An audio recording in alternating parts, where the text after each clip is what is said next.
apa-apa yang bisa kita kolaborasikan gitu. Terima kasih kehadirannya dari STAR ya, YKPN, Pak Anang, Pak Aziz gitu. Kita juga bertemu di Forkom Paijo, tapi ini kita akan coba angkat di lebih besar ya di Aptari gitu, sehingga barangkali nanti urusan dengan akreditasi, urusan dengan borang, urusan dengan gelar dan lain sebagainya kita bisa diskusikan lebih lanjut gitu. Sesuai yang disampaikan Pak Hari, nanti yang akan lead ini Pak Hari, ada 9 yang dari 11 ya, 9 yang anggota Aptari untuk D3, 11 ada di Portal Dikti, kemudian yang D4 itu 2 dan dua-duanya anggota Aptari ya, Pak Hari ya. Iya betul Pak. Yeah. Jadi paling tidak kita punya 13 ya, 13 anggota. Nah ini kan ya alhamdulillah karena daring sehingga kita bisa lebih banyak berbuat ya untuk pertemuan-pertemuan seperti ini nggak harus datang ke balapan ya, Pak Anang ya, Pak Aziz, nggak harus kemana-mana gitu, sehingga kita bisa nanti saling diskusi gitu. Itu kira-kira untuk pembukaan gitu ya, Pak Arief, Pak Hari, nanti barangkali Pak Hari yang akan ngelit ini, dan di sini juga sudah hadir Korwil dari wilayah Barat ya, Pak Indra, juga divisi dari keprofesian Pak Roni itu. Terima kasih Pak Arief, Pak Hari. Ya, terima kasih Pak Aji ya sebagai pembuka acara hari ini. Langsung saja mungkin saya serahkan ke Pak Hari ya untuk memimpin rapat hari ini. Silakan Pak Hari. Ya, terima kasih Pak Arief dan Pak Aji, Pak Yunanta, Pak Anang, dan Pak Aziz. Terima kasih sudah berkenan hadir di rapat anggota pagi ini. Jadi seperti yang disampaikan tadi oleh Pak Aji, bahwa ini masih rangkaian agenda rapat Prarakernas ya. Jadi beberapa kali yang lalu kita sudah mengadakan rapat per wilayah begitu di wilayah Barat, Tengah, dan Timur. Namun di pertemuan-pertemuan tersebut kan mayoritas memang isu-isu yang diangkat masih isu di seputaran S1 ya. Di isu D3, D4, S2, S3 itu masih sangat minim muncul gitu. Ada isu S2 saat itu sempat muncul juga, tapi ya paling hanya satu dua orang yang mengangkat gitu. Nah, sehingga kemarin kita ingin mengumpulkan lebih banyak informasi sebenarnya dari pengelola D3 dan D4 tentang apa yang bisa menjadi mungkin dikembangkan nanti di programnya Aptari atau yang bisa Aptari bantu begitu untuk meningkatkan kualitas dari pendidikan kita ya, pendidikan arsitektur gitu. Nah ini ya sekedar informasi, kalau D3 tadi yang seperti disampaikan Pak Aji ada 11 ya, kalau yang hasil penelusuran di PD Dikti itu ada 11 program studi D3, kemudian ada 7 yang anggota Aptari. Namun ini harapan kita ini kita update terus juga, karena tadi misalnya dari 7 dan 11 ini, 1 ternyata sudah tutup di tahun 2016 yang di UPI, tapi di data kita masih tercatat gitu. D4 itu ada 2 prodi dan dua-duanya anggota dari Aptari. Nah ini ya, ini daftar namanya yang anggota maupun tidak saya cantumkan semua. Jadi ini Pak Anang dan Pak Aziz di Sekolah Tinggi Arsitektur YKPN, ada D3 gambar arsitektur. Kemudian, nah ini yang UPI tadi yang informasinya sudah tutup di tahun 2016 atau 2017. Kemudian Universitas Negeri Gorontalo itu ada arsitektur, Universitas Diponegoro ada gambar arsitektur, Halluoleo teknik arsitektur, Politeknik Negeri Pontianak arsitektur, dan Politeknik Negeri Samarinda arsitektur gitu. Nah ini nama program studi memang masih kami catat sesuai yang data lama ya, karena di data yang kita punya di PD Dikti maupun di laporan yang kita pakai kemarin untuk mengupdate data ini, laporan jumlah mahasiswa masuk dan lulusan itu untuk D3, D4 juga tidak muncul gitu kemarin datanya. Mungkin ada file yang berbeda ya. Jadi bisa saja nama-nama prodi ini bukan begini ya, karena kemarin kalau nggak salah di presentasinya Pak Yunanta, Pak Anang di Munas itu namanya berubah ya jadi gambar arsitektur. Nanti mungkin bisa diinformasikan lebih lanjut. Prodi D4 ada 2, Politeknik Negeri Pontianak, nama prodinya arsitektur bangunan gedung, dan Teknik Infrastruktur Sipil dan Perancangan Arsitektur di Universitas Diponegoro. Mudah-mudahan juga nanti bisa bergabung. Nah, ini isu-isu yang sempat saya kumpulkan, mungkin ini trigger saja, nanti Pak Anang dan Pak Aziz bisa menambahkan kembali ya. Ini karena juga isu ini ada saya ambil dari presentasinya Pak Anang ya di Munas yang lalu. YKPN sempat mempresentasikan ada satu sesi kalau nggak salah di sesi peta jalan pendidikan arsitektur ya. Nah, isu D3, D4 itu yang sempat saya catat nih sebagai trigger saja untuk diskusi hari ini. Itu pertama menurunnya jumlah mahasiswa prodi diploma, kemudian legalisasi praktek untuk lulusan diploma, karena Undang-Undang Arsitek menyebut minimal lulusan 5 tahun pendidikan arsitektur ya, S1 plus PPArs atau S1 plus S2 desain. Kemudian nomenklatur D3 arsitektur yang menjadi D3 gambar arsitektur.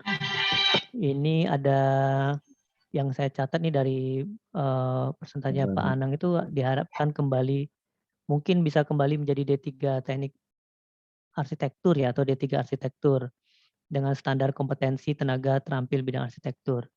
Kemudian mungkin ada isu MBKM juga ya di program diploma. Nah, ini yang saya catat, mungkin kalau ada yang keliru juga bisa diinformasikan ya Pak Anang dan Pak Aziz, atau Bapak Ibu yang lain juga sangat terbuka ini. Dan ya sekali lagi ini agenda hari ini memang lebih banyak harapannya bisa mendapatkan masukan dari Bapak Ibu pengelola D3 dan D4 gitu. Ya, ini rasanya pengantar yang dari saya. Hari, mohon maaf, Iya, Pak Haji, daftar yang D4 monggo Pak bisa Haji. di-share D4, lagi Pak. Pak Hari.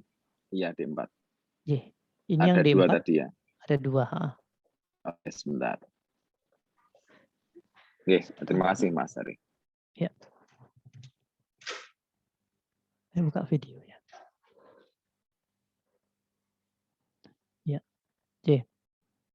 Monggo Pak Aziz atau Pak Anang mungkin bisa menambahkan info, atau Bapak Ibu yang lain ada tambahan informasi mungkin yang belum tercatat oleh saya gitu. Baik Pak Hari, terima kasih bisa nambah ya Pak Hari.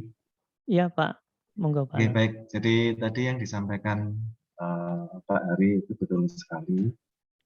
Jadi artinya memang permasalahan kalau di D3 itu memang seperti itu ya. Jadi awalnya sebenarnya kan kalau dulu itu kan D3 arsitektur, kemudian berubah menjadi D3 teknik arsitektur, kemudian yang nomenklatur yang terbaru menjadi D3 gambar arsitektur. Nah ini sehingga memang benar, artinya jadi muncul pertanyaan kan kalau di masyarakat ya bedanya STM katakanlah seperti itu, STM bangunan yang bahkan ada yang 4 tahun seperti itu.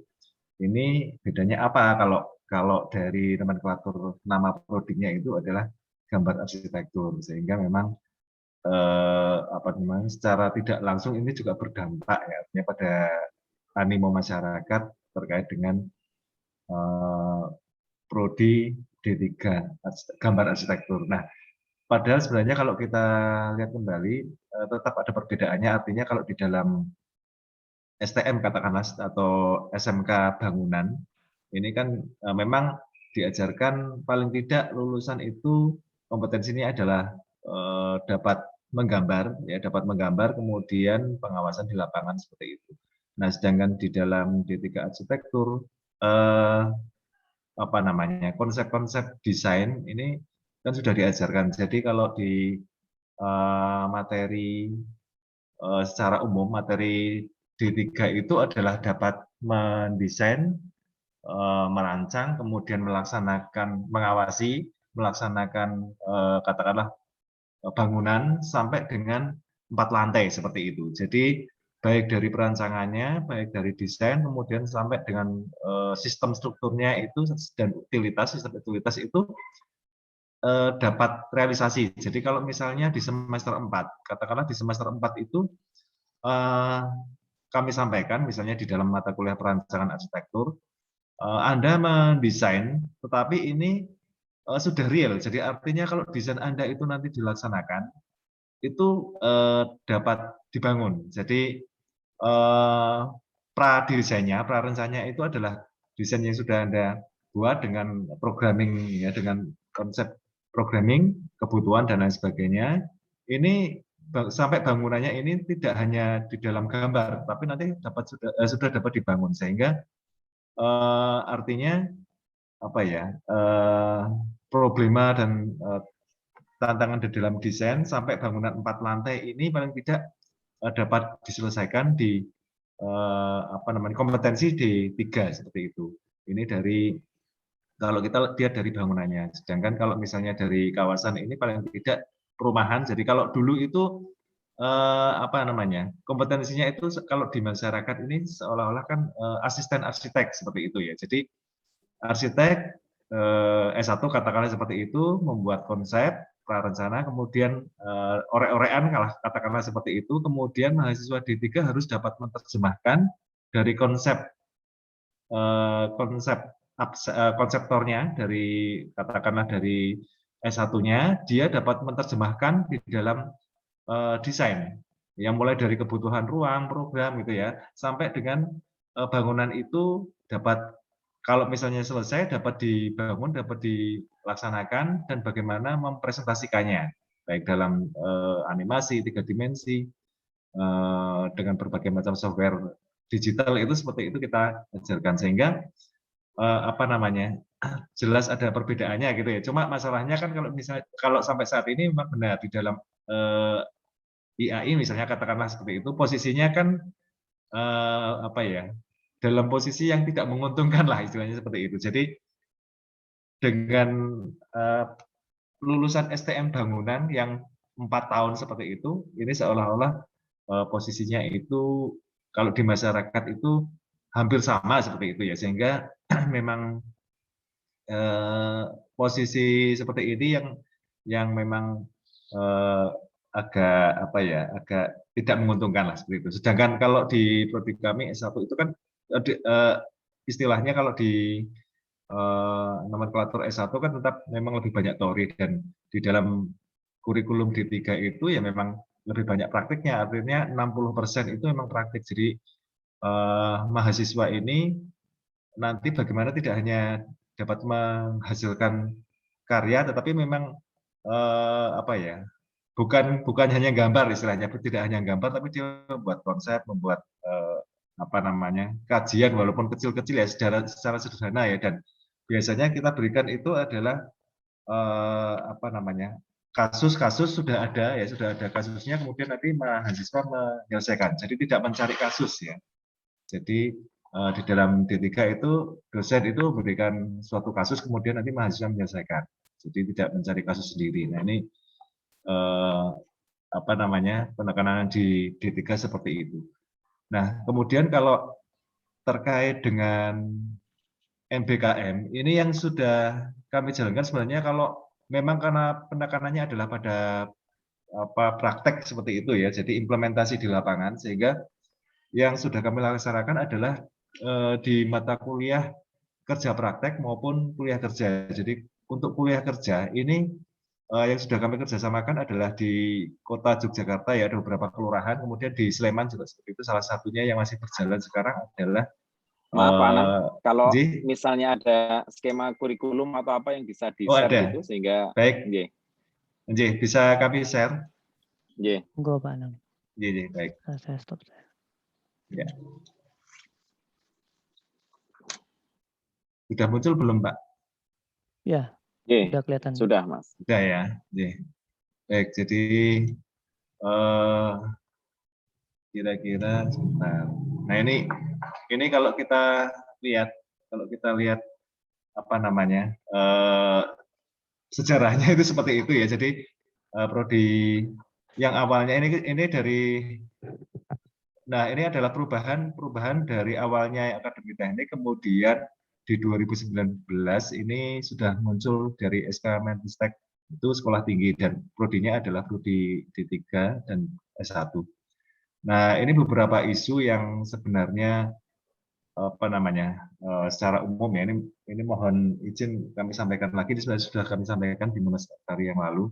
Tapi memang benar ya, jadi di kondisi pandemi ini memang ternyata apa namanya, sangat berdampak ya.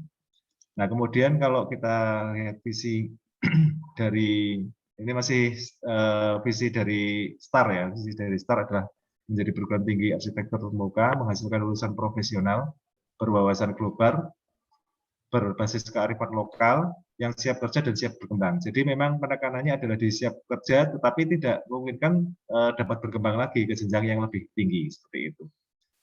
Nah, ini gambaran visinya. Kemudian kalau profil barangkali saya teruskan aja nih. Nah, kalau kita lihat sebenarnya dari research study itu lulusannya bekerja sesuai bidang rata-rata 88%. Artinya ya memang karena apa namanya, produknya adalah siap pakai, tenaga siap pakai, sehingga rata-rata memang ada 88% untuk yang di bidang yang sama. Kemudian masa tunggu lulusan rata-rata 1,5 bulan. Jadi artinya memang banyak yang mahasiswa kami itu sebelum selesai biasanya sudah diminta bantu dosennya, diminta bantu orang lain, katakanlah seperti itu. Dan karena memang banyak juga yang lulusan STM, artinya mereka juga biasanya sudah ada pekerjaan pengawasan dan lain sebagainya. Nah, kemudian ini menjadi problem ini, yang penguasaan bahasa Inggris lulusan itu masih rendah. Nah, ini menjadi problem bagi kami. Jadi artinya apa namanya, sekarang ini kan sudah era global ya, artinya ini yang menjadi tantangan bagi kami. Kemudian, nah ini di kurikulum D3 ini gelarnya adalah ahli media arsitektur, masa studinya 6 semester, beban studinya 112 SKS, kemudian profil lulusannya adalah tenaga terampil di bidang arsitektur. Nah, di kami di Prodi D3 itu semua lulusan itu sudah apa namanya, sudah mempunyai SKT ya, sudah mempunyai SKT yang diterbitkan oleh LPJK juga sebagai pengawas lapangan. Jadi artinya apa namanya, harapannya sih kalau misalnya dia sudah SKT-nya pengawas lapangan, ini tidak hanya di studio, tidak hanya dia mendesain, merancang, menggambar secara bangunan sederhana ya, katakanlah sampai 4 lantai, tetapi dia bisa mengawasi. Jadi ini adalah SKT di kami, jadi semua lulusan sudah bersertifikat tapi SKT ya, atau tenaga terampil. Nah, kemudian kalau kita lihat dari capaian semester, capaian pembelajaran semester, ini di semester 1 dan semester 2 ini adalah teknik presentasi manual, kemudian yang semester 2 presentasi digital. Nah, ini bentuk dan teknik gambar. Jadi di semester 1 dan 2 itu adalah bentuk dan teknik gambar. Sedangkan di semester 3 itu adalah bangunan sederhana, artinya 1-2 lantai. Nah, kemudian semester 4 adalah bangunan umum, termasuk juga analisis tapak, jadi tidak hanya bangunan, tapi juga bagaimana mahasiswa mengkaji tapak yang ada. Ini 2-4 lantai. Nah, ini di semester 4. Kemudian di semester 5, bangunan umum masih analisis kawasan. Ini sudah ke kawasan ya, kalau di semester 4 ini tapak bangunan, kemudian kalau di semester 5 sudah kawasan, dan sudah konsep perancangan. Jadi ini di semester 5 sudah mencoba mahasiswa bagaimana mendesain tapi dengan konsep-konsep kawasan juga. Kemudian di semester 6 ini bangunan umum atau tematik, ini tugas akhir ya, pendukungnya ada kuliah kerja dan kerja praktek. Nah, setelah semester 5 mahasiswa bisa bekerja dan membantu kegiatan penelitian dan pengabdian pada masyarakat. Ya, skenario-nya MBKM, jadi yang kami sampaikan tadi, apa namanya? Jadi kalau kita lihat MBKM, skenario MBKM yang sudah kami lakukan ada 4 ya. Jadi membangun desa ini yang bentuknya adalah kuliah kerja mahasiswa. Ini yang sekarang masih berjalan dengan Condong Catur dan di kota Jogja juga seperti itu. Kemudian praktek kerja. Nah, praktek kerja memang jelas pasti ya. Jadi kami bekerja sama dengan beberapa perusahaan. Memang sebagian besar adalah alumni-alumni yang punya perusahaan, tapi beberapa juga di luar itu. Kemudian studi atau proyek independen ini juga banyak yang gabung dengan pihak-pihak luar ataupun dengan dosennya.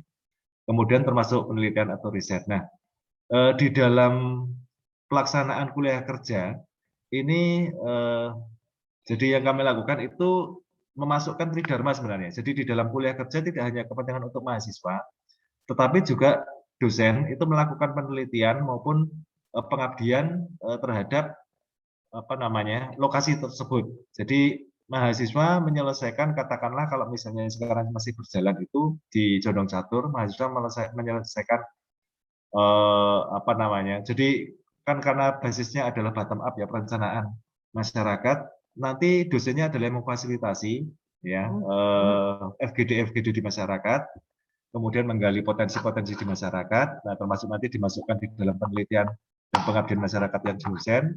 Nah kemudian hasil-hasil ini nanti yang akan diterjemahkan oleh mahasiswa, baik masukan dari masyarakat ya terkait dengan bagaimana perencanaan kawasan maupun kalau yang sekarang itu yang bangunannya adalah membangun balai pedukuhan dan gedung serbaguna kalau nggak salah seperti itu. Nah ini jadi memang harapannya sih dari satu kegiatan ini tridharmanya bisa jalan semua. Nah ini yang kami jalankan seperti itu sehingga dosennya juga tidak hanya membimbing kuliah kerja tapi juga bisa melakukan penelitian dan pengabdian. Nah ini contoh MBKM. Kalau yang mata kuliah belum banyak dilakukan tapi sudah kami lakukan ya, salah satunya dengan barangkali nanti bisa dengan yang lainnya dengan UKDW itu ada beberapa mata kuliah termasuk yang dari Pak Eko Prawoto ya, bambu contohnya seperti itu, kami gabung ke sana untuk bareng-bareng apa ya belajar terkait dengan bambu. Kemudian ini kurikulumnya, kalau kita lihat kurikulumnya ini core-nya adalah yang biru ini, core-nya itu adalah yang struktur bangunan dengan perancangan arsitektur. Jadi di semester 1 sampai semester 5 ini adalah perancangan PA1 sampai dengan SB1 sampai SB5. Di perancangan juga seperti itu, PA1 sampai PA5. Nah, ini core-nya adalah seperti itu. Bisa di full screen kan mungkin, Pak? Oh iya, baik. Kurang terbaca di monitor saya. Baik, ya. Gitu. Ya, terima kasih. Nah, jadi core-nya adalah yang biru ini, yang di struktur dan perancangan. Nah, mata kuliah yang lain ini adalah pendukung dari 2. Jadi contohnya misalnya ada tata ruang dalam, ada tata ruang luar, itu adalah pendukung perancangan, kemudian ada utilitas, kemudian ada fisika bangunan, itu adalah pendukung dari struktur dan lain sebagainya. Nah ini apa namanya gambaran kurikulumnya seperti ini. Jadi tadi yang kami sampaikan bahwa sampai di semester 5 ini paling tidak mahasiswa sudah dapat merancang bangunan sampai dengan 4 lantai lah, kira-kira mudahnya seperti itu dalam satu kawasan binaan, lingkungan binaan seperti itu. Nah ini kemudian kalau di kurikulumnya ini tugas di semester 6 sebenarnya tugas akhir, kerja praktek, dan kuliah kerja. Jadi SKS-nya sebenarnya 12, tetapi di pelaksanaannya itu tidak di semester 6. Artinya di tugas akhir ini mahasiswa adalah full ya. Jadi 2 minggu itu jadi 1 minggu itu adalah pengenalan lapangan, kemudian ada survei dan pemetaan. Kemudian nanti di 2 minggu adalah konsultasi dengan atau asistensi dengan dosen pembimbing dengan kasus yang ditentukan. Jadi tidak mencari sendiri, tapi misalnya mendesain museum katakanlah atau perpustakaan daerah. Mahasiswa nanti site-nya sudah ditentukan, mahasiswanya survei ke lokasi, kemudian mendatakan data tapak dan lain sebagainya, dikonsultasikan dosen sampai dengan gambar prarencana ya. Jadi ada denah, situasi, tapak, denah, tampak, potongan 3 dimensi secara global itu di 2 minggu, dikonsultasikan dengan dosen dari pembimbingan intensif ya di 2 minggu. Kemudian nanti sisanya itu adalah studio. Jadi kalau dalam kondisi yang normal itu mahasiswa studio penggambar DED. Jadi 2 minggu itu adalah terminasi. Jadi mahasiswa apakah lolos untuk ke studio atau tidak. Jadi di dalam 2 minggu ini. Jadi di dalam 2 minggu ini, kalau memang dia lolos berarti dia bisa meneruskan atau melanjutkan ke studio DED. Jadi mandiri. Jadi di studio DED adalah mandiri. Nah, kemudian kalau untuk kondisi COVID sekarang sampai saat ini mau tidak mau online ya, artinya mahasiswa mengerjakan sendiri di rumah, tetapi pengendaliannya adalah setiap hari mahasiswa menyerahkan hasilnya itu nanti dikirim, kemudian nanti dihitung byte-nya, megabyte-nya oleh panitia. Jadi kalau dalam kondisi online seperti itu. Tapi artinya kalau di sini studio itu full, mahasiswa tidak bisa nyambi dengan kuliah kerja praktek dan kuliah kerja dan kerja praktek. Jadi kalau di dalam SKS-nya seperti ini, tetapi ini dilaksanakan sebelum. Ya. Jadi sebelumnya ini digabung. Jadi contohnya misalnya tugas akhir yang semester ganjil besok, itu saat ini mereka melaksanakan kuliah kerja. Nah seperti itu. Kerja prakteknya sudah dilaksanakan di semester 5, seperti itu. Jadi di dalam kurikulumnya seperti ini, tapi pelaksanaannya maju karena di dalam tugas akhir pure tidak bisa untuk nyambi kuliah kerja maupun kerja praktek. Jadi dilaksanakan dua ini adalah dilaksanakan sebelumnya. Nah ini kira-kira kurikulumnya seperti itu. Kemudian kalau metodenya ya saat ini hibrid ya, artinya daring dan online. Kalau di aplikasinya kami ada aplikasi Siato, jadi semua dari perkuliahan, absensi, kurikulum, termasuk KRS dan lain sebagainya, kuliah harian itu juga menggunakan aplikasi Siato, sehingga pengumpulan tugas juga seperti itu. Jadi kalau metodenya ada tugas individu, kelompok, termasuk simulasi, observasi, inisiasi, pemecahan masalah, diskusi-diskusi, kemudian ada studi presiden atau studi kasus, kerja praktik studio atau lapangan, dan tugas akhir. Nah, ini adalah metode pembelajaran ini. Kemudian terkait dengan evaluasi kurikulum, jadi evaluasi pembelajaran dilakukan 2 kali setiap semester. Jadi pertengahan ya di evaluasi di tengah semester dan evaluasi akhir semester. Nah, ini harapannya sih, apalagi kalau dalam kondisi daring seperti ini, kami evaluasi bahkan lebih dari 2 kali dalam 1 semester ya. Artinya karena banyak kendala, karena lebih banyak prakteknya, tetapi kondisinya online sehingga ada beberapa permasalahan memang yang dihadapi dosen. Ya memang ini harus makanya sering-sering kali kita kami rapat itu ya, rapat online maupun offline lah istilahnya seperti itu, untuk memecahkan atau membuat strategi bagaimana mahasiswa ini bisa paham, apalagi di semester awal ini kan mengajari gambar teknik katakanlah seperti itu, manual ya, yang saat ini semester 1 masih manual, ini kan menjadi satu kendala sekali bagi kami ya terkait dengan kondisi-kondisi saat ini. Tapi ya semoga ya bukan menurunkan kualitas, tapi artinya ada penyesuaian-penyesuaian. Kemudian evaluasi pelaksanaan kurikulum tiap akhir semester, evaluasi kecil tiap 2 tahun, evaluasi besar tiap 4 tahun. Kemudian evaluasi juga melibatkan tidak hanya dosen, alumni, tapi juga pengguna lulusan ya. Jadi ada termasuk dari Aptari juga dari IAI. Beberapa kami diskusikan untuk terkait dengan evaluasi ini, harapannya sih banyak masukan yang dapat untuk kemajuan kami lah, paling tidak seperti itu. Nah, ini roadmap jadi dari P3M ini kira-kira seperti ini. Jadi memang temanya adalah arsitektur berkelanjutan. Nah, ini yang roadmap adalah yang pertama adalah bangunan, kemudian yang kedua adalah lingkungan. Nah, di bangunan ini ada beberapa bagian ya. Yang pertama adalah heritage, kemudian ada yang umum dan hunian. Nah, ini mata kuliah pendukungnya. Jadi TA, perancangan arsitektur, ada struktur bangunan, ada bahan bangunan, ada sejarah arsitektur, RAB, tata ruang dalam, tata ruang luar. Kemudian kalau yang umum ada perancangan, struktur, bahan bangunan, TRD, RAB, TRD. Kemudian kalau hunian, yang bersama ya. Nah ini apa namanya, konsepnya adalah terkait bangunan, kemudian juga ada yang terkait lingkungan, ini juga hampir sama ya. Ada heritage, ada kota, dan juga ada desa. Nah ini tema roadmap dari P3M itu seperti itu.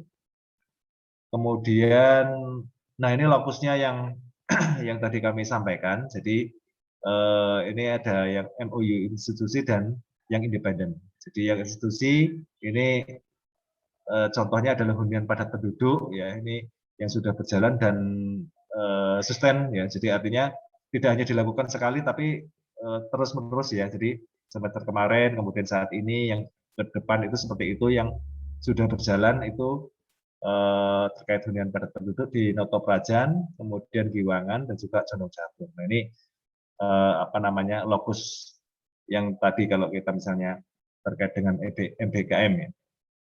Kemudian penelitian dan pengabdian dosen tidak di lokasi resmi, namun topik selaras dengan struktur berkelanjutan. Nah ini yang tadi kami sampaikan. Jadi ini adalah bungkusannya itu kuliah kerja ya, tetapi tadi harapannya sih tridharmanya bisa masuk semua di sana. Jadi sekali merangkul daya seperti itu.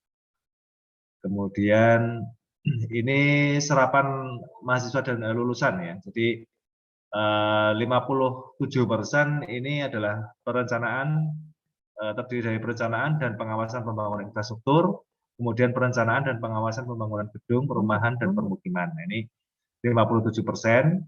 Kemudian yang 31% ini perencanaan pembangunan dan pengembangan destinasi pariwisata dan industri kreatif. Kemudian yang 12% adalah rekayasa teknologi bahan. Kemudian termasuk ada yang penulis dan melanjutkan studi, ini 12%. Nah ini seperti itu kira-kira apa namanya dari lulusannya. Kemudian kemarin ya yang sudah kami sampaikan, jadi penyesuaian nomenklatur D3 menjadi D3 nomenklatur prodi D3 gambar arsitektur menjadi D3 teknik arsitektur atau D3 arsitektur dengan standar kompetensi tenaga terampil bidang arsitektur. Kemudian SKT ini sertifikat keterampilan, ini menjadi pengawas lapangan dan artinya dapat membuat dan membaca gambar kerja, kemudian mengestimasikan biaya dan mempresentasikan gambar. Nah ini seperti itu yang kemarin kami sampaikan yang di Munas dari sebelumnya. Kira-kira seperti itu, Bapak, yang dapat kami sampaikan. Matur nuwun, waktu kami kembalikan ke Pak Hari. Oke, terima kasih Pak Anang. Kalau yang SKT tadi berarti sudah ya Pak Anang ya? Kalau yang di sudah berjalan terakhir ya? Iya, sudah, itu sudah. Kalau SKT itu sudah berjalan.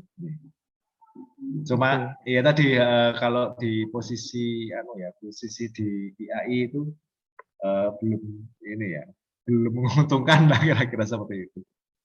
Begitu Iya, Pak karena Hari. kalau di IAI yang Arsitek dikenal ya. hanya arsitek Iya, ya. jadi memang ya betul. Tidak ada yang di asisten arsitek dan lain sebagainya kan memang tidak ya betul. Ya. Baik. Jadi terima kasih Pak Anang sudah menyampaikan banyak ini ya di kali ini. Kalau pertama mungkin terkait yang nomenklatur, kalau di data yang saya tampilkan di awal itu kan memang masih beberapa kampus tercatat arsitektur ya nama prodinya itu. Mestinya itu udah semua berubah ya Pak Anang ya? Mestinya seperti itu, mestinya berubah ya? Mestinya seperti itu. Menjadi D3 gambar arsitektur semua ya? Iya. Mestinya seperti itu kalau dari nomenklaturnya seperti itu. Jadi nggak tahu kalau mungkin kalau untuk kepentingan promosi katakanlah bisa jadi seperti itu. Tapi kan sebenarnya secara formal nomenklatur itu gambar arsitektur sampai saat ini. Yang terbaru seperti itu. Itu Pak. Ya, terima kasih Pak. Ya, oke mungkin Bapak Ibu ada yang bisa memberi tanggapan mungkin atau ya, informasi lebih lanjut ya mungkin Pak Aji ya. Ya, Pak Aji dan terima Pak Roni kasih. nanti ya. Silakan Pak Aji. Terima kasih Pak Anang, Pak Aziz ya, juga Pak Hari. Menarik sekali nih Pak. Jadi itu yang sebenarnya kami butuhkan ya, sehingga hubungannya bagaimana dengan IAI. Tapi itu nanti pertanyaan keempat Pak. Ini saya ada 4 pertanyaan.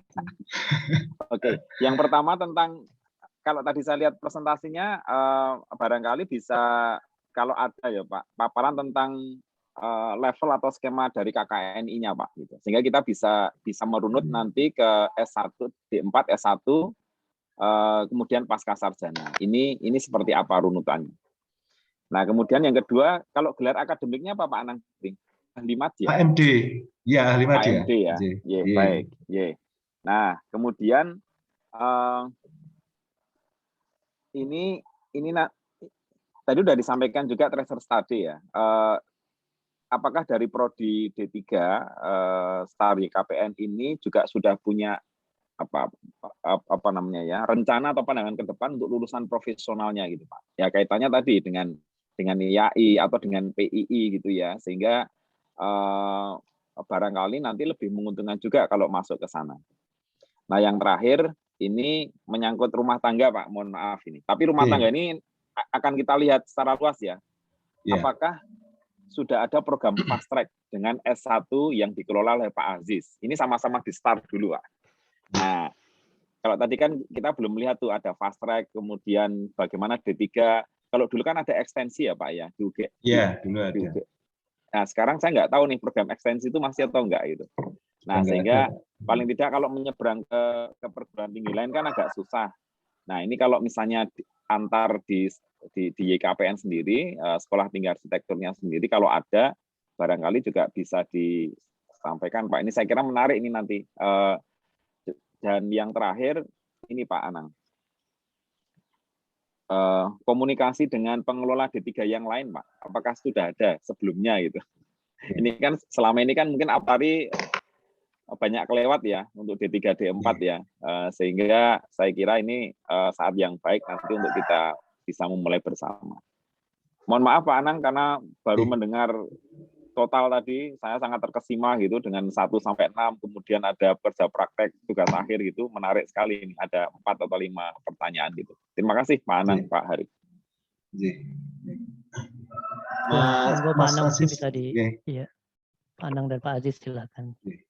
Pak Aziz mungkin bisa ditanggapi dulu Mas Aziz. Kalau saya yang terakhir tadi yang dari yang terkait dengan rumah tangga tadi loh. Jadi fast track-nya itu begini. Jadi D3 itu diploma itu sangat berbeda dengan strata gitu ya. Artinya ini kan jalur akademik dengan jalur profesi. Jadi agak konversinya. Jadi permasalahannya ada di konversi. Jadi begini, kita memang sudah memprogramkan nanti di tahun 2023 itu menerima semacam program ekstensi gitu ya. Cuman ekstensi itu membutuhkan waktu 2 tahun karena konversi dari D3 ke S1 itu konversinya agak sulit gitu. Banyak program-program yang memang itu tidak sejalur dengan jalur S1. Makanya konversinya ini agak susah. Cuman kita karena ada rekognisi pembelajaran, maka para lulusan D3 yang sudah beberapa tahun melewati masa profesinya itu akan kita hitung sebagai masuk dalam rekognisi pembelajaran. Itu yang akan menjadi semacam menu menarik begitu ya, ada rekognisi pembelajaran. Terus kemudian yang kedua itu terkait dengan ini. Jadi kalau mahasiswa yang mau masuk D3 itu nanti ada kendala di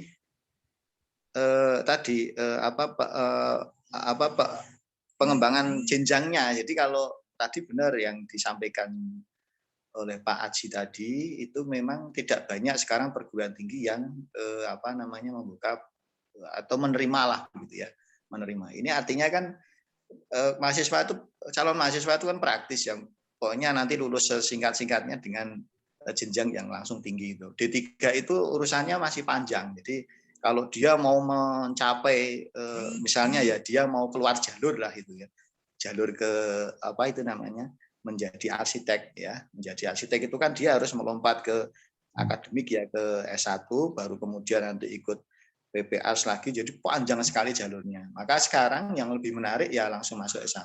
Padahal kalau kita lihat itu permintaan pasar itu terutama arsitek itu membutuhkan asisten itu banyak sekali. Jadi strategis sekali sebenarnya. Dan kita dalam apa namanya penyusunan kurikulum itu memang fokusnya ada di penyiapan tenaga terampil tadi. Jadi basisnya itu langsung proyek terus. Semua mata kuliah hampir semuanya itu basisnya proyek. Jadi ketika dia itu misalnya semester 3 itu sudah bisa membantu arsitek untuk mengerjakan proyek skala bangunan 2 lantai, itu sudah bisa. Jadi ini yang menjadi menarik di situ karena D3 itu biasanya yang paling banyak itu adalah dari lulusan SMK ya. Jadi yang mereka memang harapannya itu setiap semester sudah bisa bekerja pada jenjang. Jadi itu saya ulangi, memang kita ada program ya nanti 2023 sudah membuka untuk ekstensi gitu ya.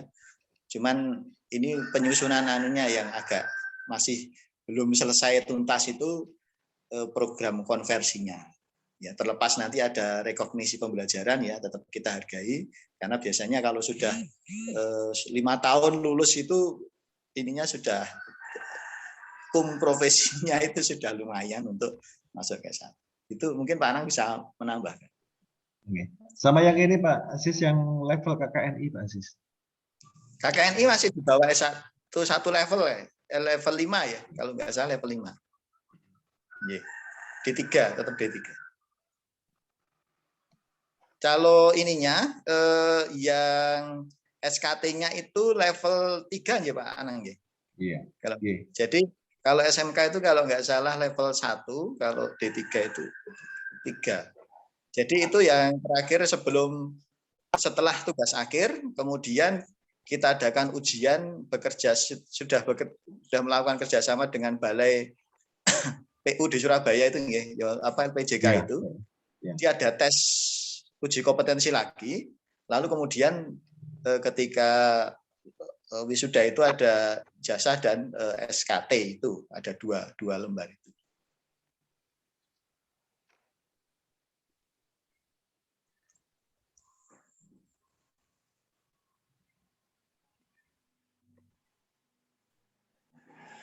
Oke, baik, nambahin Pak Aziz. Jadi Pak Aji, tadi yang terkait dengan komunikasi dengan D3. Jadi yang selama ini kalau yang MBKM kami belum, tapi kalau yang kurikulum sudah. Jadi selama ini kami pernah kontak-kontakan terkait dengan kurikulum D3 ya. Kira-kira jadi bisa didiskusikan lagi. Tapi di forum ini harapan kami dapat ini lagi ya, dapat terjalin lebih baik lagi, artinya menyamakan persepsi tadi ya, menyamakan persepsi dengan kondisi terkini ini mau seperti apa. Ini yang terkait dengan harapannya sih dari Aptari nanti bisa memfasilitasi ini ya, forum-forum seperti ini. Kemudian tadi lulusan yang nomor 3 itu apa ya Pak Haji? Saya lupa ya. Yang nomor 3. Lulusan apa arah ke profesional Pak Anang. Jadi ini kaitannya dengan IAI dan PI dan lain gitu. Apakah akan mengarah ke sana dan dia ada di level berapa gitu. Sehingga dengan saya sudah lulus KMD, kemudian dia kerja, terus dia punya asosiasi gitu. Simpelnya kayak gitu. Kalau yang S1 kemudian dia magang STRA, sekarang dia YAI kan gitu. Kalau yang interior HDI gitu. Nah, kalau yang AMD ini dia punya asosiasi nggak? Ya, kalau yang ini belum ada asosiasinya, ya. Kalau yang D3 itu belum ada asosiasinya. Jadi apa ya, masih tenaga terampil itu tadi ya, asosiasinya kan ikutnya yang kalau bukan ahli ya, jadi terampil belum ada asosiasinya memang. Jadi kalau ya sekarang itu kan di SKT-nya itu hanya sertifikasi keterampilan ya, dari Balai PU Surabaya seperti itu. Tapi kalau asosiasinya belum ada. Nah ini apakah ini juga nanti menjadi kami juga jadi apa ya, harapan kami juga ada semacam asosiasi, jadi paling tidak ada nilai tawarnya lah, begitulah adik-adik mahasiswa kita lulusannya itu ada nilai tawarnya. Nah harapannya kalau sudah ada asosiasi atau mungkin nanti masukan dari yang lain, kalau sudah ada kan bisa ini ya, bisa lebih menguntungkan lah, kira-kira seperti itu Pak Ci. Malah mohon bantuannya.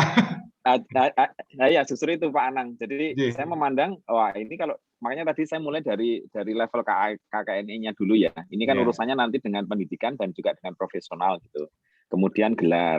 Nah kemudian arahan ataupun ke depan lulusan ini mau diarahkan profesional kemana? Paling tidak ada asosiasinya gitu. Kalau nggak ada asosiasinya kan di beberapa negara itu kalau dia itu ada gitu loh. Itu ada di Malaysia ada, di Jepang ada, di Korea ada gitu. Yang sependek yang saya tahu ya. Nah, barangkali nanti untuk itu bisa belajar ke UGM itu yang sekolah vokasi ya, Pak Hari ya. Kan dulu dekannya kan Pak Nizam dulu ya, sekarang jadi Dirjen ya. Sekarang masih Pak Wikan ya kalau nggak salah dekannya ya, Pak Hari ya. Nah, barangkali nanti bisa karena di sana kan ada banyak tuh.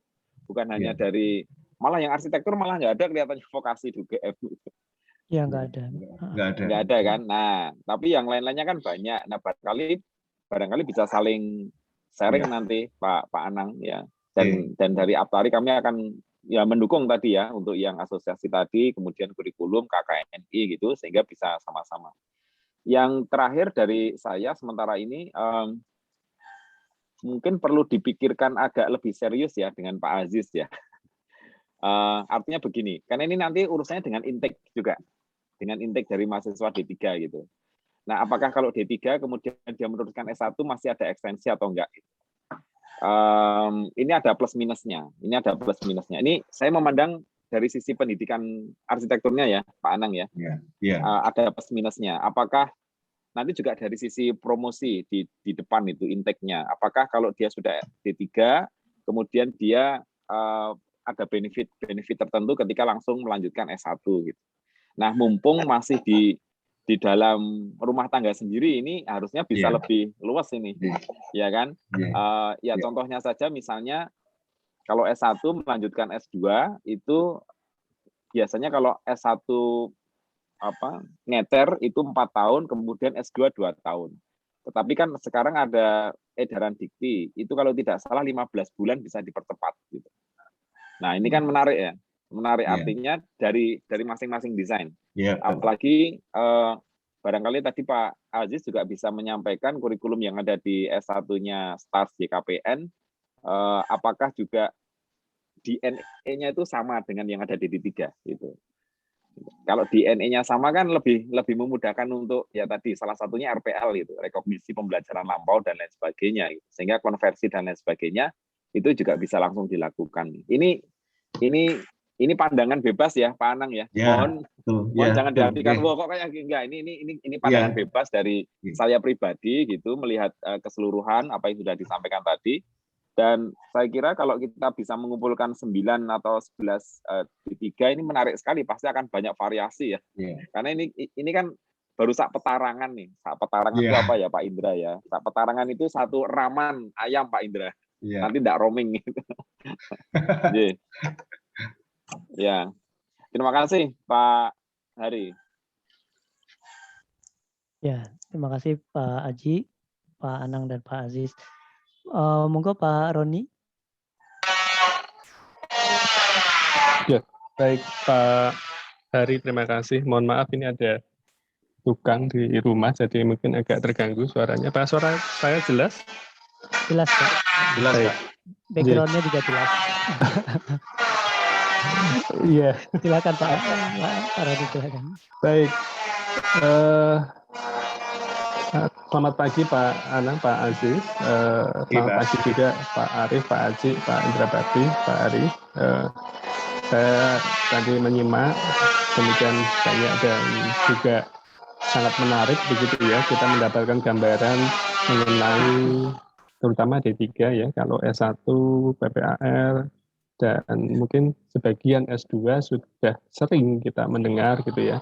Tetapi teman-teman di D3, D4, S3 itu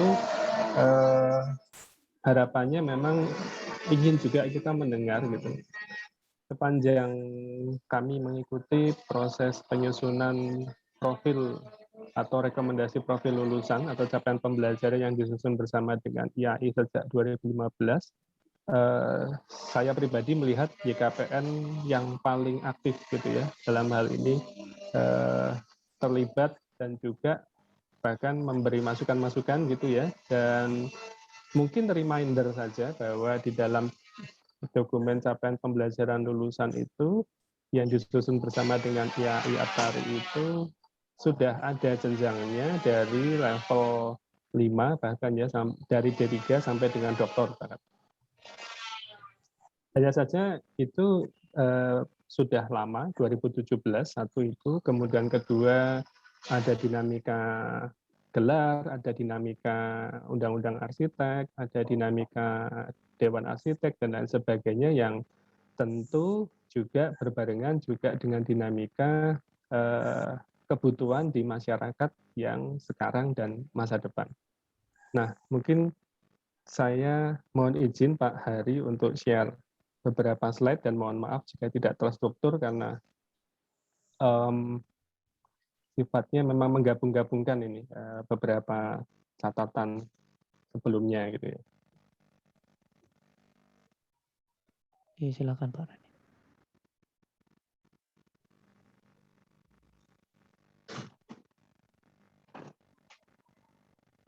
Apakah di layar sudah muncul Bapak-bapak? Ya, Ini jadi kelihatan. seperti Pak Ansi sampaikan tadi bahwa memang kita ada 3 alur ya, akademik, profesi, dan vokasi. Nah, memang yang menjadi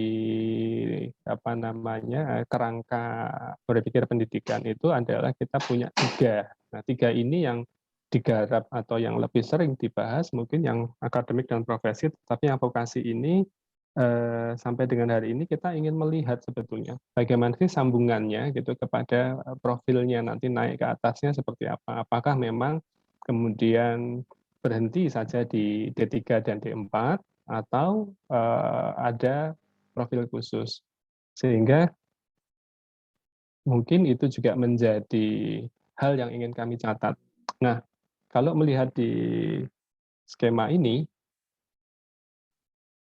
nah, kita kan bisa melihat bahwa profilnya tadi sudah disampaikan ya oleh Pak Anang dan Pak Aziz bahwa profilnya memang 50% lebih itu berada di industri arsitektur, terkait dengan industri arsitektur. Apapun itu ya.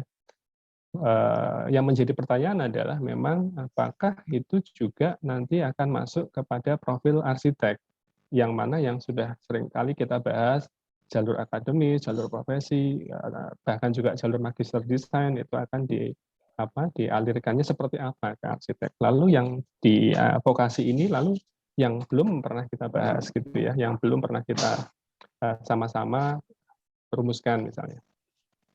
Tentu harapannya memang tidak saja dari atas tapi juga dari bawah, yaitu dari kebutuhan masyarakat. Nah, kalau tadi Pak Anci menyampaikan ada kelompok atau ada 11 ya, kemudian kita bisa mendapatkan data sebetulnya kebutuhannya itu yang spesifik di Indonesia itu seperti ini gitu, bahwa ada profil yang memang belum digarap oleh arsitek atau memang ada profil spesifik untuk teknik arsitektur misalnya atau keinsinyuran arsitektur yang memang belum tergarap atau menjadi secondary daripada yang mungkin primary yang kita bahas ya, bukan secondary dalam hal jumlah tapi mungkin malah itu yang terbanyak tapi malah nggak pernah dibahas misalnya. Itu kan menjadi peluang yang sangat besar sekali.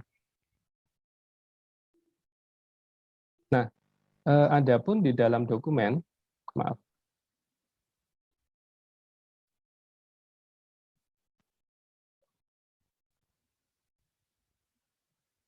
di dalam dokumen CPL,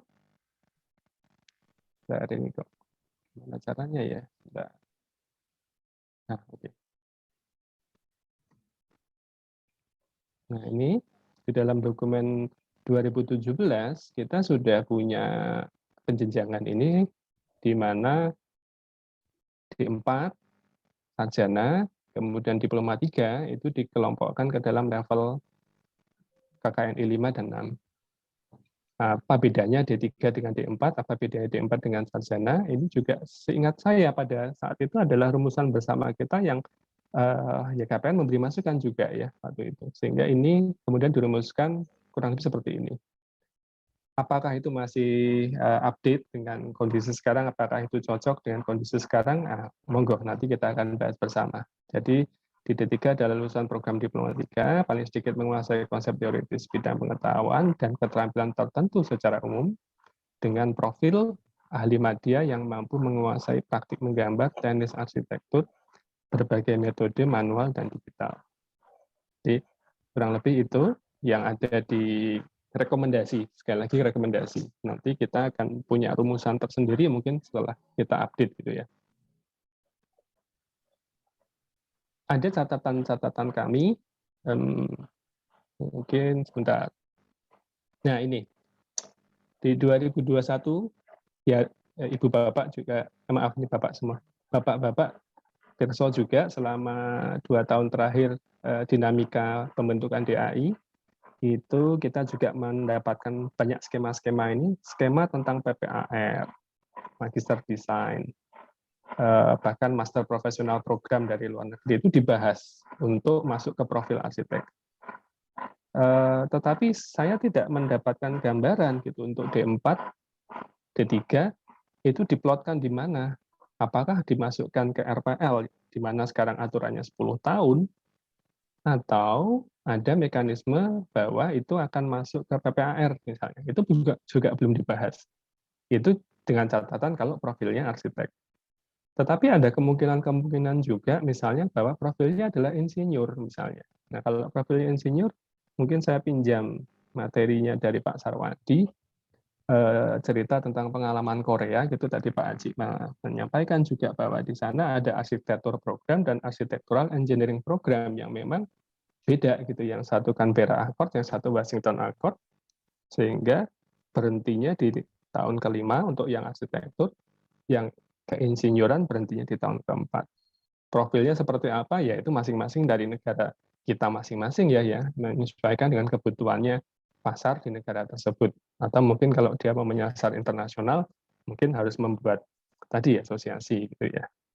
Nah, mungkin ada hal-hal semacam itu nun sewu kalau saya sedikit reminder tapi juga eksploratif juga melihat kemungkinan-kemungkinan di masa depan gitu ya, apakah nanti kita akan menampung satu data-data dari kebutuhan lulusan terutama untuk yang D3 ini, serapannya seperti apa, kemudian sebarannya seperti apa, itu yang akan menjadi rekomendasi apakah nanti kita akan kalau bicara profesi, apakah profesinya lebih dekat ke insinyur atau lebih dekat ke arsitek misalnya, atau bahkan ada profesi yang lebih spesifik lagi. Mungkin sampai di situ dulu, Bapak-Bapak, untuk diskusi. Oh ya, sedikit update bahwa tadi disebutkan di Kepmen 2017, tapi Kepmen 2017 sudah diperbaharui di 2019. Jadi Kepmen 2019 tentang nama program studi pada perguruan tinggi, itu di situ diputuskan dari Menteri diturunkan. Jadi Menteri hanya menyampaikan bahwa masalah gelar, masalah nama program studi, itu Dirjen Belmawa Dirbelmawa yang memutuskan. Secara umum Kepmen hanya mengatur pada alur tadi ada KKNI level 5, 6, 7 dan seterusnya, kemudian ada rumpun-rumpun tertentu, tetapi yang namanya sampai dengan gelarnya itu diaturnya di Belmawa. Saya kira ini memudahkan ya supaya kalau ada dinamika itu tidak harus merubah Kepmen. Nah, ini dijelaskan di sini memang ya betul bahwa D3 itu masuknya ke gambar arsitektur, Tetapi kalau D4 ini masuknya ke arsitektur bangunan gedung. Kurang lebih seperti itu, Pak Hari, Bapak-bapak semua. Mudah-mudahan bisa menjadi bahan diskusi kita.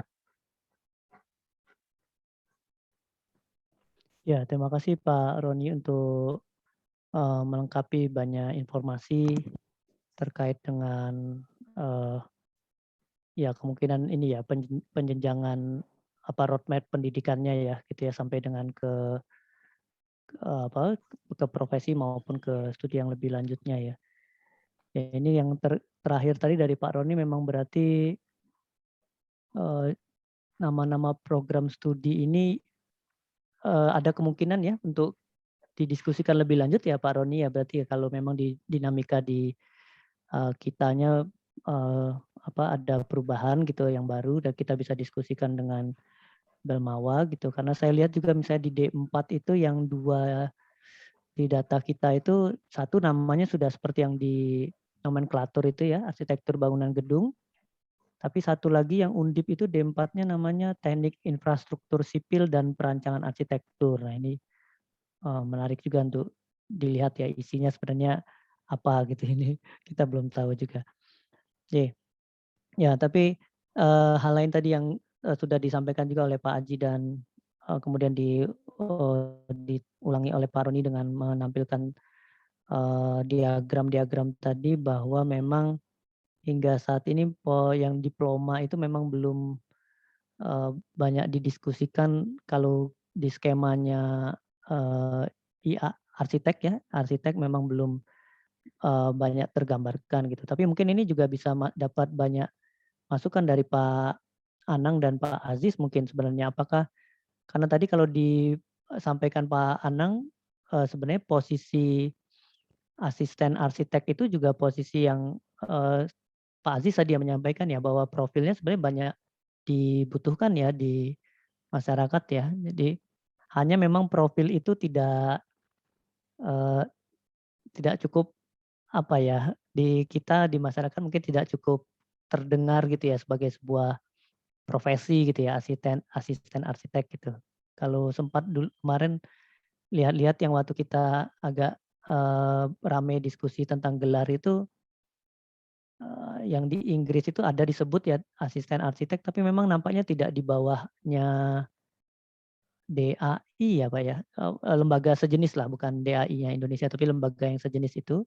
Jadi memang bukan tapi saya nggak tahu apakah itu masuk di ranahnya IAI gitu ya. Jadi baik. Pak Arief atau Pak Indra mungkin ada Boleh saya Pak Hari? ya silakan Iya, nanti sebelum nanti kembali ke Pak Anang dan Pak Aziz kalau ada masukan. Silakan Pak Arief. Baik, terima kasih Pak Hari. Saya tertarik ini ya tadi ya saya bisa melihat juga memang kebutuhan tentang asisten arsitek yang walaupun kita belum tahu tuh slotnya sebenarnya di dunia profesi itu seperti apa ya. Nah, kalau sekarang dengan adanya DAI mewajibkan artinya merapihkan lah ya kalau untuk berpraktek arsitek itu harus ada STRA pendidikan 5 tahun atau 4+1 atau 4+2 artinya kan sebenarnya lulusan SARS saja itu sendiri kan belum menjadi arsitek ya belum bisa ya berpraktik sebagai arsitek dan memang kebanyakan juga di lapangan ya setahu saya sih kalau baru SARS itu memang di kantor-kantor biro segala macam statusnya tanda petik asisten arsitek juga gitu ya. Nah ini dengan adanya ya penertiban ya seperti ini ya. Berarti kan nanti kita ada D3, ada D4, ada S1 yang juga semuanya bukan arsitek gitu ya. Nah ini mungkin ya saya ingin membuka ini juga diskusi juga pendapat Bapak-bapak semua seperti apa nih. Jadi ada D3, D4, S1 yang semuanya itu bukan arsitek gitu di dunia profesi nantinya gitu. Mungkin itu aja Pak Hari. Terima kasih. Ya terima kasih Pak Arief ya betul Pak Arief ya gambarannya seperti itu ya kalau di dunia real sekarang ya. Pak Indra silakan Pak Indra ada diskusi Pak Indra. Lebih sama seperti Pak Arief tadi Pak. Kita punya 3 ini ya. Dulu sebelum undang-undang D3 itu masuk rasanya ya dalam skema rasanya Pak Roni ya.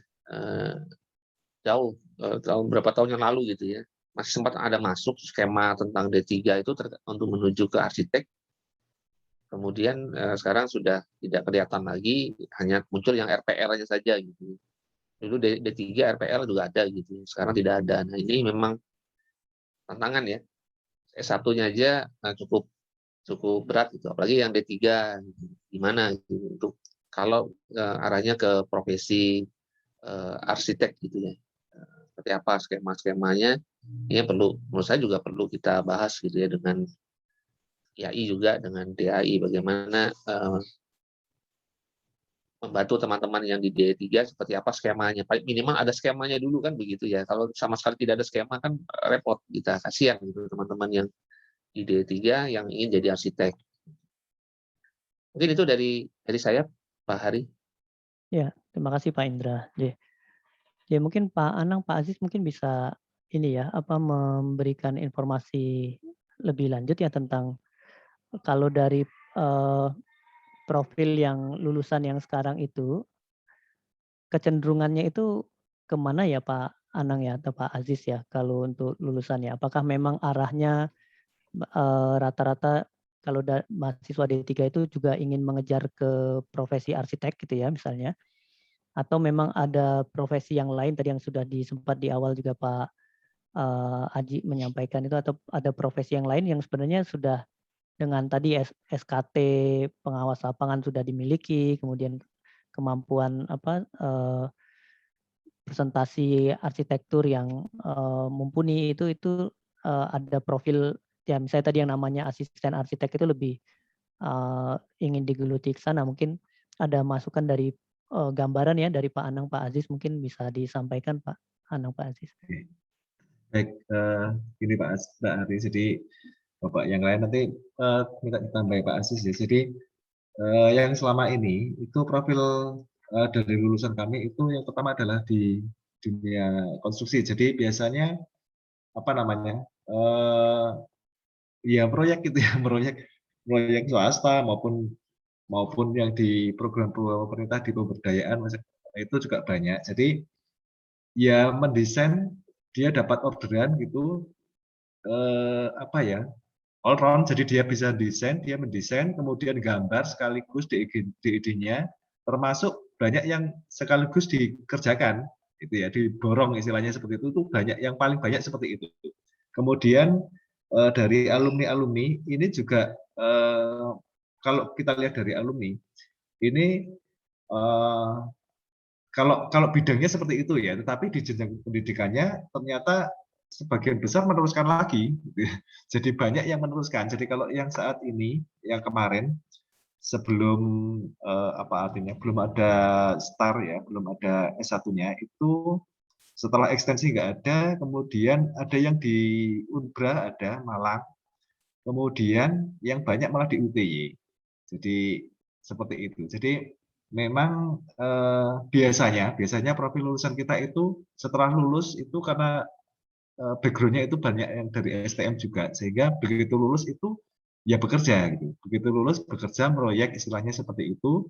Kemudian ternyata dalam posisi kalau kompetensi dirinya itu pengen meningkat, akhirnya terus kemudian melanjutkan lagi ke S1, yang notabene sebenarnya S1 adalah teori ya. Kalau di luar itu kan ada yang S2 terapan gitu lah, ada S2 teoretik, ada S2 terapan. Nah, kalau di kita kan belum ada di Indonesia. Nah, sebenarnya kalau paling pas tuh ya seperti itu, misalnya di D3 itu lebih banyak praktek gitu ya. Kemudian di S1-nya bukan S1 teori ya, konsep teori bukan, tapi di S1 terapan. Kemudian nanti harapannya si S2 bisa S2 yang terapan lah, seperti itu. Nah, kalau harapan kami seperti itu, karena sebagian besar memang di dunia itu teman-teman alumni itu ya di rekayasa bangunan, jasa konstruksi seperti itu. Jadi memang kalau di profil lulusannya seperti itu. Tetapi pada kenyataannya itu tadi yang kami sampaikan. Jadi bekerja dulu 2 tahun, 3 tahun, bisa nyelengi seperti itu, kemudian rata-rata meneruskan lagi. Nah ini seperti itu. Kalau kami sih melihatnya bagusnya gitu. Bagusnya kalau misalnya dari D3 nanti bisa S1 terapan, atau kalau mau meneruskan lagi ada S2 terapan. Seperti itu lebih pas lagi barangkali. Jadi tidak meloncat ke teori. Kalau meloncat ke konsep dan teori kelihatannya kok ya kurang pas ya. Menurut kami seperti itu. Barangkali nanti bisa ditambahkan Pak Aziz, monggo. Ya, saya kira skema yang terjadi di lapangan seperti itu ya, sudah disampaikan Pak Anang tadi. Jadi polanya itu begitu lulus karena memang kebutuhan akan asisten arsitek itu ya tenaga lapangan dan tenaga studio itu sangat banyak itu ya. Mereka sudah langsung ya, biasanya hampir 100% itu sudah langsung itu ya, setelah wisuda itu langsung. Tetapi gejalanya 3-4 tahun kemudian mereka balik ke kampus lagi untuk ya, karena tetap begini, stigma yang terjadi yang ada itu kan tetap yang namanya tenaga ahli itu posisinya selalu berada di atasnya tenaga terampil. Ini yang akhirnya mereka semuanya bercita-cita untuk menjadi tenaga ahli. Nah, inilah kemudian skemanya ini yang belum jelas sampai sekarang. Oh ya, akhirnya itu melompat jalur itu dari vokasi ke akademik. Jadi dari D3 ke S1 melalui jalur konversi di beberapa kampus tadi. Ya, mereka terus kemudian lulus S1, kemudian ada yang terus kemudian terus dia akan beberapa sudah mendapatkan tanda registrasi arsitek itu. Nah, ini kan artinya jalur itu sudah ada, cuman seharusnya yang menjadi permasalahan sekarang itu bagaimana tadi ya kembali menskemakan ini, yang vokasi itu ya alurnya seperti apa, yang akademik seperti apa, yang satunya lagi itu yang profesi itu seperti apa. Jadi ini memang isunya menempatkan sesuatu pada relnya masing-masing. Nah, ini di kami memang di lapangan tidak terjadi itu melompat ya, melompat-lompat. Pokoknya kalau sudah lulus itu ya mereka ada yang seperti itu. Jadi kalau boleh saya usulkan itu menskemakan masing-masing jalur ini tadi, yang selama ini memang melompat-lompatan itu terjadi gitu ya, terjadi. Jadi ada yang akademik juga melompat ke profesi, juga ada yang profesi balik ke akademik. Yang terampil tiba-tiba dia langsung jadi arsitek banyak sekali. Jadi ini yang menjadi permasalahan. Ya cuman kami bisanya itu kan memandu sampai lulus saja itu. Setelah itu kan mereka ya nggak tahu kemana gitu. Ya ada sih bimbingan-bimbingan karir seperti itu, tapi selama ini yang terjadi polanya ya itu. Cuman begini, saya kembali ke awal tadi ya yang belum saya sampaikan. Begitu D3 ini dulu itu kan teknik arsitektur, lalu kemudian berubah menjadi D3 arsitektur, lalu terakhir jadi gambar arsitektur. Nah, waktu itu kami sempat akan bukan S1 ya, tapi D4. Tetapi kita lihat nomenklatur yang ada di Belmawa kok ternyata tidak ada. Nah, sebenarnya kami itu sudah mau melalui jalan yang lurus gitu, artinya jalan vokasi gitu ya. Tapi nggak ada D4 waktu itu ya. Waktu itu kita sudah mengundang narasumber untuk enggak. Ternyata kok nggak muncul, ada munculnya cuma D3 gambar arsitektur itu. Akhirnya ya dengan ya kita mengikuti saja itu ya, dari arsitektur menjadi gambar arsitektur, dan dengan terpaksa kita penambahan prodinya jadi S1 ya. Ya ini suatu hal yang berbeda, ini vokasi, ini akademik. Ya, kira-kira itu tambahan kami. Skema ya, mungkin anunya itu skema. Pak Hari. Ya, silakan Pak Roni J. Iya. Iya Pak Aziz dan Pak Anang. Saya kira mohon izin nih saya tutup kamera nih, sinyalnya agak kurang baik. Masalah skim, kemudian juga masalah melompat. Nah, yang terjadi memang demikian, dan itu kami lihat juga demikian fenomenanya, bahwa teman-teman dari D3 itu melompat alur gitu ya, yang bukan tidak boleh, tetapi memang ada gitu, ada kemungkinan, dan diizinkan juga ya di IAI pada periode lalu. Tetapi yang ingin kami sampaikan adalah di periode DAI dengan alur STRA sekarang itu tidak muncul kemungkinan untuk melompat itu, sehingga justru itu yang tadi Pak Arief menyampaikan, bahwa bagaimana ya, apakah dari teman-teman D3 itu mau diusulkan, atau masih diizinkan untuk melompat, atau seperti Pak Anang tadi sampaikan bahwa fokus untuk membangun real vokasi gitu. Ini ada dua agenda nih sepertinya. Untuk jalur lompatan itu apakah akan diusulkan baik ke DAI ataupun baik ke Belmawa gitu misalnya ya, sehingga dimungkinkan ada bukan RPL tapi misalnya matrikulasi atau apa gitu ya. Jadi hal-hal semacam itu yang mungkin ingin kami dengarkan gitu.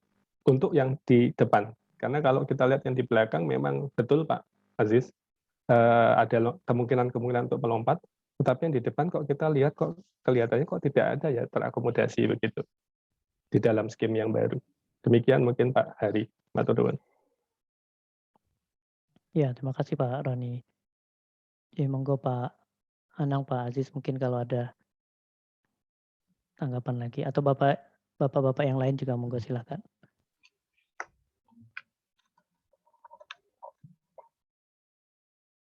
Mungkin sedikit menambahkan ya. Jadi begini, ini kan ada perubahan nomenklatur ya. Jadi dari arsitektur ke yang D3 ya, arsitektur ke gambar. Ini benar-benar memberikan dampak yang signifikan ya.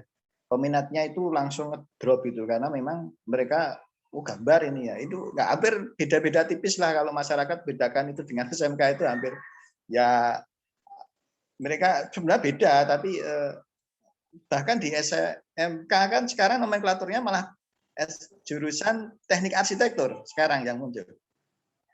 Di kami D3 gambar arsitektur. Ini kayak seolah-olah beda-beda. Nah ini memang kalau nanti akan diskemakan itu apa ya? Perlu waktu lagi untuk meyakinkan masyarakat bahwa ini ternyata ada gitu. Nah ini sekarang kondisinya sudah masyarakat hampir tidak minat lagi. Artinya langsung ke S1 saja ya. Karena ini tidak jelas ya. Tidak begitu tidak ya. Untuk penjenjangannya itu kalau S1 kan jelas sekali ya itu ya tahapannya kan sekarang sudah fix ya, sudah definitif sekali.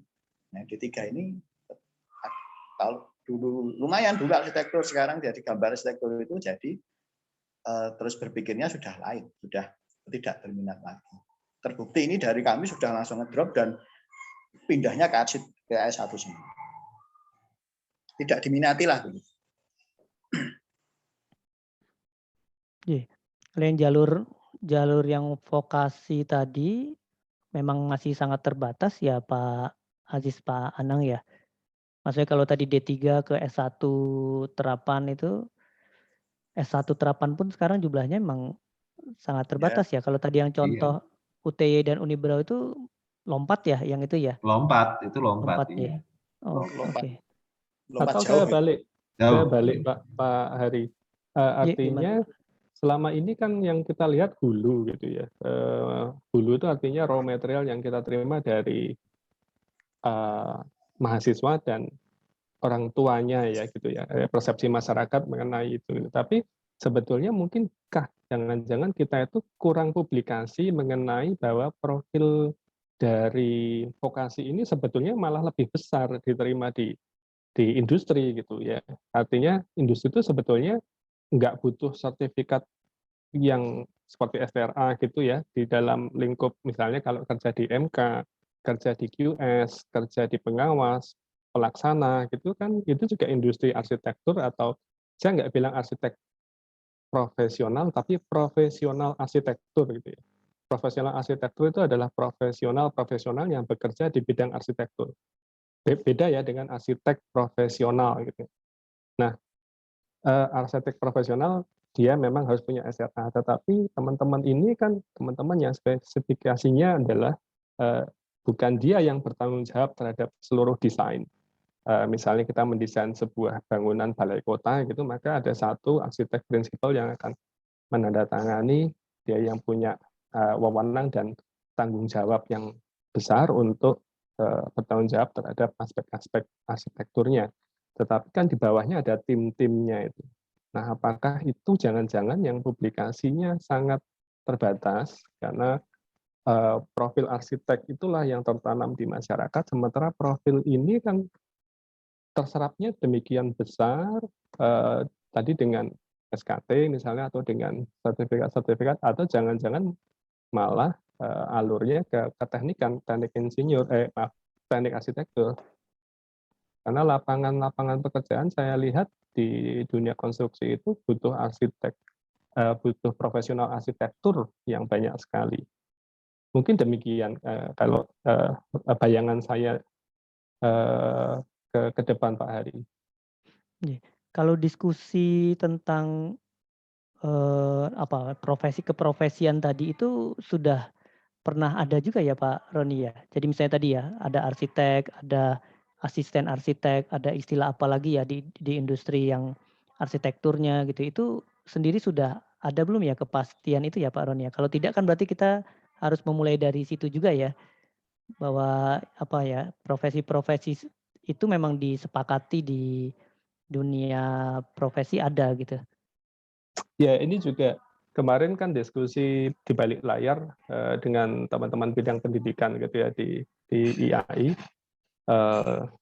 nasional gitu ya. Perspektifnya sama sebetulnya, bahwa sebetulnya kita semua khawatirnya adalah satu sudah 4 tahun ditambah 1 tahun PPR tambah 2 tahun lagi magang, masuk jadi arsitek harus 7 tahun, nanti nggak laku gitu ya satu arsitektur gitu. Waktunya gitu. Tapi sebetulnya perspektifnya adalah itu adalah jalur menuju arsitek profesional. Gitu. Tapi kalau jalur menuju profesional arsitektur, saya nggak bilang arsitek profesional ya, profesional arsitektur, ini sama istilahnya itu mungkin yang kurang terpublikasi. Profesional arsitektur itu bisa 4 tahun, bisa 5 tahun, bahkan bisa 3 tahun. Yang itu yang saya kira harus kita bahas bareng ya, supaya tadi skimnya jelas, kita publikasi ke masyarakat itu juga mantap gitu ya, karena bersama-sama asosiasi kita punya skim yang kita punya perspektif bersama. Ini masih profesi arsitektur. Bagaimana dengan yang insinyur tadi? Itu juga sama sekali mungkin belum kita singgung juga. Tapi yang dengan teman-teman bidang pendidikan IAI kurang lebih sepaham dengan terminologi seperti itu, Pak Hari. Ya, oke. Ya, terima kasih Pak Roni. Ya, ini jadi menarik ya, apa yang perlu dilakukan ya cukup banyak ya. Nanti ini jadi bahan diskusi di pengurus Aptari setelah ini, berarti apa langkah-langkah yang perlu dilakukan juga untuk tadi ya beberapa yang khusus untuk yang bukan hanya untuk diploma saja ternyata, tapi untuk keseluruhan terkait dengan keprofesian juga nanti menjadi ya penting untuk dilihat ya. Oke. Baik, kita masih punya waktu sekitar 8 menit ya Pak Arief ya. Mungkin Pak Anang atau Pak Aziz atau Bapak. Ya silakan Pak Anang dulu. Oke Pak Hari. Saya sepakat sekali dengan yang disampaikan Pak Roni tadi ya. Jadi artinya lebih kalau di D3 itu malah lebih pada teknik gitu ya. Teknik arsitektur, karena ya profesional arsitektur gitu ya.